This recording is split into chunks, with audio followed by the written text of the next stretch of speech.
Hello, everyone. Welcome back to Desk Talks. Today's episode is all about breaking silos between insights and experience. I'm joined by Antony Barton. He's the Director of Market Research and UX Research at Gallagher. And we're exploring why market research and UX research are finally coming together and how this shift is changing the way organizations truly understand their customers. So, Antony, welcome to the show. Thank you for having me. Great to be here. We're going to start digging a bit deeper into the topic. Traditionally, market research and UX research serve different purposes. From your perspective, what's really driven these two disciplines to move closer together over the last few years? I think as I've been thinking about this, one of the realities is the shrinkage or decline of market research as a function. I've been in the industry about 20, 25 years, and possibly the height of the market research industry may have been 10 years ago, I think, before the onset of analytics, before the onset of companies digitizing their ways to market. And I think the reality is that market research has had its role reduced, both because of, like I said, the onset of analytics, large amounts of data that can be interrogated and insights can be taken out of that.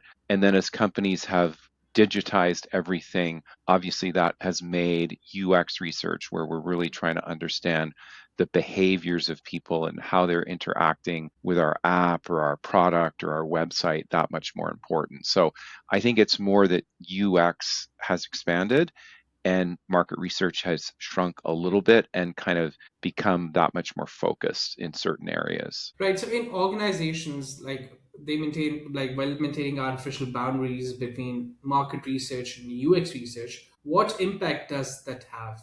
I think it really depends on the company, and I think can be quite different. So, for example, I'm working at Gallagher, a very large global insurance brokerage. Before that, I was working at Facebook, obviously a huge app. Before that, at Intel. And so each of these companies is quite different. And so at Facebook, it's all about app usage and understanding behavior and making sure that advertising can be optimized. And UX research is hugely important. And market research is much less important because Facebook doesn't have as much marketing going on. And the two functions were actually separated. And I think in that case, it made sense where you had our UX research function embedded with engineering and data science and design and product management, and really trying to impact the product versus a much smaller market research team embedded in the marketing function at Facebook. Here at Gallagher, it's different. It's not obviously like Facebook. We don't have a big app, but we do have digital properties. We have digital products, and so it makes more sense to have those two functions together. And I think by having them together, it does make sense. It just wouldn't make sense to have a separate UX function, a separate market research function. And it also depends on where those functions report. For now, at Gallagher, I report up through the marketing department, or the head of the CMO, if you will. And so it makes sense that we have a UX research function and we have a market research function combined, because it makes sense for the business environment. So I think it's hard to say that there's mega trends. I think you have to start at what is the company and how are they structured and what is their product and what is the role of marketing and what is the role of product. Right. So, NT will be discussing more about the role of AI as well. But before that, Mhm. decision making in products and services across these organizations, specifically at Meta, is the pain point. So, how does combining market level insight with the user level research improve the strategic decision making? I think so. In my current responsibilities at Gallagher, it makes sense to have a UX research function and a market research combined. It's important to note that our stakeholders, the folks in marketing or folks in sale, they don't know what UX research means. They don't know what market research means. They want insights to help them make better decisions, whether it's improving the ROI of marketing, whether we're working with the sales team and trying to understand what are the key problems that are keeping our customers up at night. they don't care, they just need insights. And so I think it does make sense to combine those. Again, whether we're leveraging UX research methods and tracking people's behavior and how are they engaging with our website, is in our do our lead gen tools work as most effectively as they could? Or could it be that we're trying to do a segmentation of our customers, which is more traditional market research, and understand what are their pain points, how do they think about learning about insurance? How does that purchase decision process make sense? Combining those really makes sense for our ultimate stakeholders, whether they're marketing leaders or sales leaders. And within that, what do you think? What are the different challenges and risks associated when both market research and UX research operate together at an organization across different levels? I think you can have possibly a dilution of skill sets because I don't have the flexibility to have a huge UX research team and hire a bunch of PhDs that have lots of background in human behavioral analysis, nor do I have the benefit of hiring all these a quantitative market research expert. And so really what I'm focused on for my team is having people that I call mixed methods. They can do quantitative research, which is often market research oriented, and they can do qualitative or usability research that is more UX research. And so I'm losing a little bit in having a deep skill set on UX research, or having a PhD in statistics that can do a lot of heavy duty quantitative work. And so I need kind of people that have a little bit of skills in both. And so I'm possibly losing a little bit on in-depth expertise. Right. So, everyone is talking about Antony AI, agentic AI specifically, and you come from a background in a combination of both UX research and market research. What do you think? How are modern research tools and AI changing the way market research and the UX teams are collaborating and generating insights and knowledge?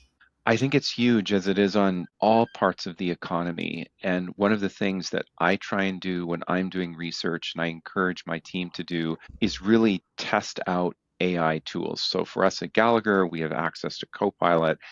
And so I think it can be really helpful in the basics. So things like coding open ends or checking surveys, helping generate surveys, helping generate discussion guides.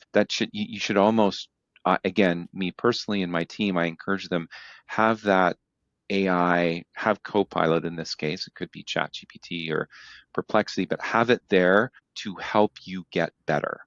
And I think what I've seen over the past year, it's very good at some of the basic tasks in helping go faster. I've used it also to try and help me synthesize a large number of qualitative interviews. I've just been doing this.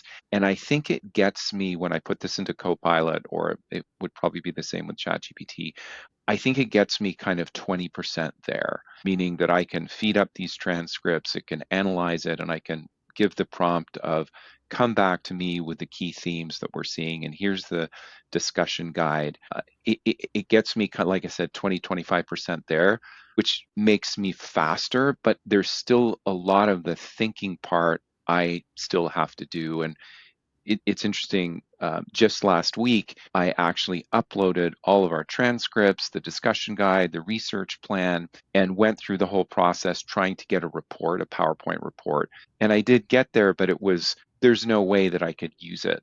I still think a lot of these AI tools are a long way from kind of doing the whole task, but I think they are very important tools to help us get faster and better. We're never coding open ends anymore. We're always checking surveys, getting ideas, what's best practices. That has to be part of any modern insights professional, whether they're UXR, whether they're market research. So I'm quite bullish on how AI tools can make us better and faster. But I think a lot of the heavy thinking about like what are the key insights, what are the marketing implications, what are the product implications, that's still I see a ways off, and that's still on our shoulders as insights professionals. Right, and I think that's a lot of reliance on automation and the scale research methods. In your opinion, what do you think? Where should the teams be cautious about like so much reliance on these modern research methods and tool, and with the implication of AI, because like they have an implication as well on checking surveys, checking the quality of the qualitative interviews. Mhm. So like, what do you think, or where do the team have to hit pause onto this one? I think it's the deep thinking part. And it was interesting last week where I really pushed the edge and tried to get this like, hey, can you produce this PowerPoint presentation for me? And it couldn't. And so that's why I call that deep thinking. Like, what were the insights? Because you're working with your stakeholder, your business leader. You know what the challenges are with that company. How do you come up with implications or recommendations from the research? That is where I'd be extremely cautious. I would be doing everything to get me there so I have more time to do that. But I still think it's a ways off, and you should be very cautious about saying, for example, if I'm the product manager, it's like, oh, just give me the 15 qualitative interview transcripts and I'll just fire it into ChatGPT and it's going to write all the implications. That's where I think you have to be careful.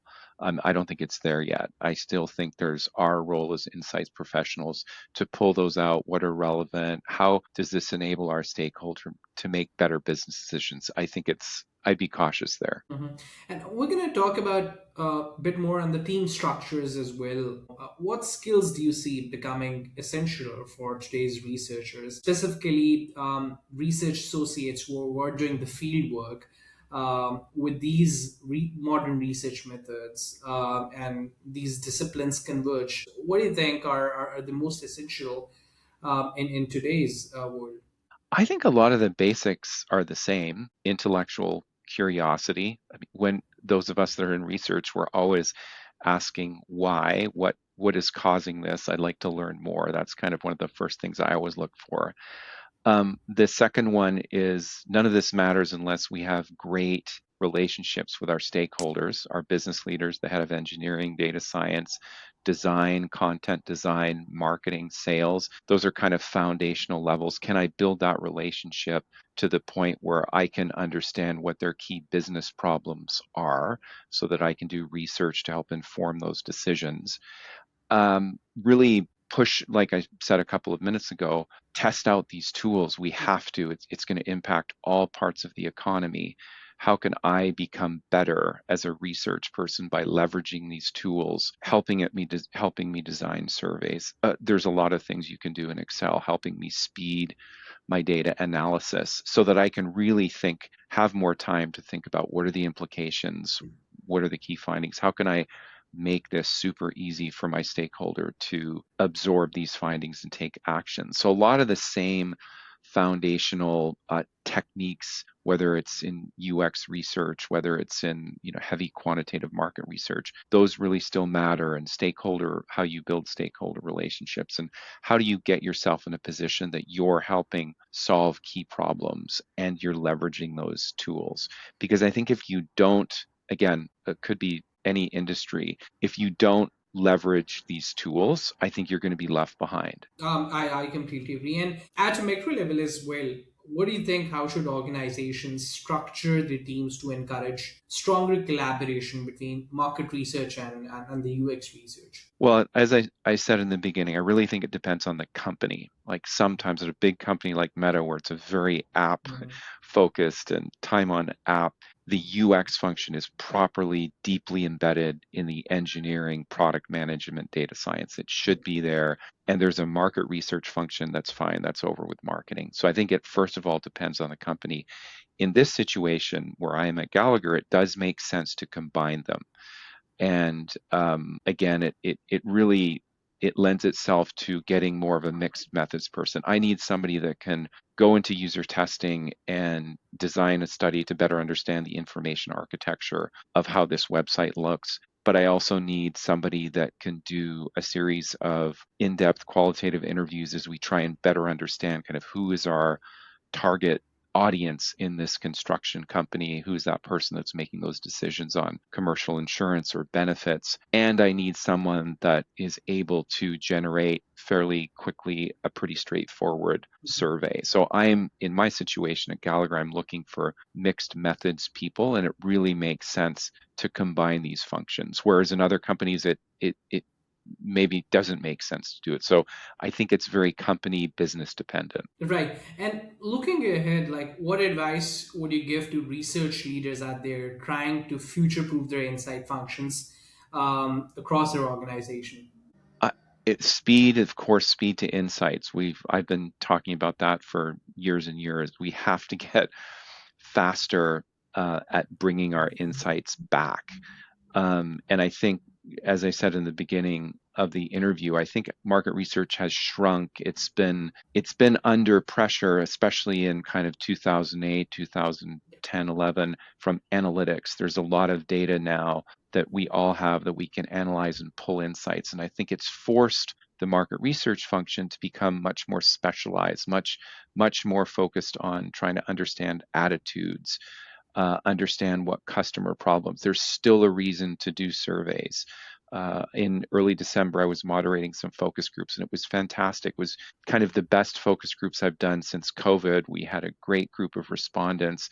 It was fantastic having them around the table, kind of debating each other and having different opinions. So there's still a role there for market research, but I think it has to be very specialized and focused on understanding attitudes and segments and problems that customers are having. And then over here, everybody's digitizing everything. So you still need that solid UX research capability. You still need to be able to understand how are people interacting with my website, or what are some of the problems that we're seeing when we go out and ask to get leads, which is a huge part of what we do is to generate leads for our business. Well, we want to make sure that that process is as simple as possible for the prospect to come in and share their information. And so we still need basic behavioral oriented UX research for that. So you really need to be, I think, a bit of a master at many different things. Again, in the company that I'm currently at, that makes sense, but in other companies,